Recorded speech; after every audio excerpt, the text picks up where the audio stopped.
সকলোকে প্ৰভুৰ নামত জয় মেছি। মই জানিছোঁ সেইটো উপদেশ চেপ্টাৰ 13:7। আজি আমাক বাইবেল ইয়াত কি কৈছে আমি চাম। কোনোৱে তেওঁক ধনী দেখুৱায় কিন্তু তেওঁৰ একো নাই, কোনোৱে দৰিদ্ৰ দেখুৱায় কিন্তু তেওঁৰ বহুত ধন আছে। আজি আমাক বাইবেলত কৈছে আমাৰ ধন সম্পত্তি থাকিলে আমাক দুখাব দিয়া নাই, আৰু আমাৰ যি আছে থাকিলেও ধন সম্পত্তি থাকিলেও নাথাকিলেও আমাৰ যি আছে আমি তাকেই লৈ গৌৰৱ কৰিব লাগে। আজি আমাক বাইবেলত কৈছে আমাৰ ধন সম্পত্তি লৈ নহয়, আমি ঈশ্বৰক জানো বুলি গৌৰৱ কৰিব লাগে, আৰু আমি যে স্বৰ্গতে যে লাভ কৰিব পাৰিম আমি এইটো লৈ গৌৰৱ কৰিব লাগে। কিয়নো সংসাৰৰ ধন লৈ আমাক গৌৰৱ কৰিব দিয়া নাই, কিয়নো এই বাইবেলত কোৱা আছে সংসাৰিক ধন আমাক কামাবলৈ দিয়া নাই, আমাক স্বৰ্গৰ ধন কামাব দিছে। কিয়নো এই সংসাৰৰ আমাৰ ধনটো মামৰে খায়, পোকে খায়, চোৰেও সিদ্ধি দি চুৰ কৰিব পাৰে, কিন্তু স্বৰ্গত আমি ধন আছিলে এইটো কোনেও চুৰ কৰিব নোৱাৰে, আৰু পোকেও আৰু মামৰেও কেতিয়াও নাখাব বুলি কোৱা আছে বাইবেলত। সেইকাৰণে আহক আমি ঈশ্বৰলৈ গৌৰৱ কৰোঁ, কিয়নো এই সংসাৰিক ধন লৈ আমি গৌৰৱ নকৰি ঈশ্বৰৰ পিছে পিছে যাওঁ, আৰু আমি ঈশ্বৰৰ লগত যে ভালদৰে লাগি থাকোঁ।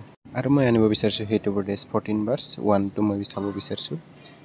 প্ৰত্যেক জ্ঞানৱতী তিৰোতাই নিজৰ ঘৰ সাঁচে, কিন্তু অজ্ঞানীয়ে নিজৰ হাতে তাক ভাঙি পেলায়।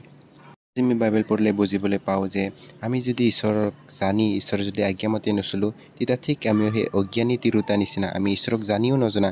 কিয়নো আমি ঈশ্বৰক যদি জানি যদি ঈশ্বৰৰ বাক্যবোৰ ফল' নকৰোঁ, আমি যদি ঈশ্বৰৰ অপথে যাওঁ, ঈশ্বৰৰ বেয়া পোৱা যদি কাম কৰোঁ, তেতিয়া আমি ঠিক সেই অজ্ঞানী তিৰোতা স্বৰূপ হ'ম। সেইকাৰণে আহক আমি সেই অজ্ঞানী তিৰোতা স্বৰূপ নহয়, ঈশ্বৰৰ একজন ভাল দাস, ঈশ্বৰৰ একজন ভাল বিশ্বাসী হৈ ঈশ্বৰৰ বাক্যবোৰ ফল' কৰি আমি যে আনকো যে এক্সপ্লেইন কৰি ক'ব পাৰোঁ, আৰু যে আমি আনকো যে ঈশ্বৰৰ ৰাজ্য আনিব পাৰোঁ, ঠিক আমি সেইদৰে ঈশ্বৰৰ লগত চলি যাওঁ, আৰু আমি যে ঈশ্বৰৰ লগত ভালদৰে লাগে ঈশ্বৰৰ প্ৰাৰ্থনা কৰি যে ঈশ্বৰৰ হাতক ৰখি থাকিব পাৰোঁ।